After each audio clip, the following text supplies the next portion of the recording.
Bincike dai na masana ya nuna cewa kaso mafi tsoka na masu jefa ƙuri'a a tsarin dimokuraɗiyya a Najeriya mata ne da kuma matasa. Sai dai wani binciken ya ƙara tabbatar da cewa matan da matasan su ne suka fi shan wahala wajen rashin sharɓar romo irin na dimokuraɗiyya.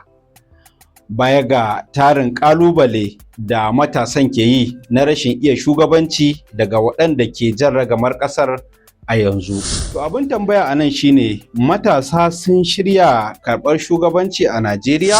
Wannan shine ƙalubale ko kuma tambayar da wasu daga cikin masana tsarin siyasa ke ci gaba da yi domin fito da illar da ya sa har yanzu matasan ba sa iya samun cikakkiyar dama a siyasa. Wanda yake wani zai ce matasa da dama a wasu jihohin sun riƙe makamai kama daga kansiloli, shugabannin ƙananan hukumomi, 'yan majalisar jiha da kuma 'yan majalisar tarayya. Amma dai masana suna ganin cewa wannan bayarwa ne da hannun hagu a kuma karɓe da hannun dama, saboda ba su da ikon tasarrufi da komai, face kawai jinginannen allo ne da sai abin da aka rubuta a jikinsa. Za mu yi warwarar zare da abawa akan irin gudunmawar da siyasa za ta yi wajen sauya rayuwar matasa da kuma irin gudunmawar da su matasan za su yi wajen sauya rayuwar siyasa domin ta tafi daidai da zamani da kuma bukatun al'umma a irin wannan ƙarni na 21.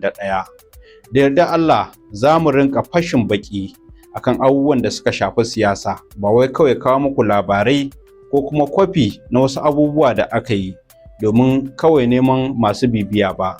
Abin da muka sa a gaba yanzu shine makomar matasa a siyasa, bukatun al'umma a siyasa da kuma yadda siyasa za ta canza rayuwar al'ummar ƙasar nan baki ɗaya. Ku bayyana mana wasu daga cikin hanyoyi da kuke ganin ya kamata a ce matasa sun bi domin cimma nasarar da ake da bukata wajen sauya tsarin mulki a Najeriya ya koma hannun matasa, matasan kuma masu amana waɗanda za su tsara shugabancin da za a ce ƙwammasu da magabatansu.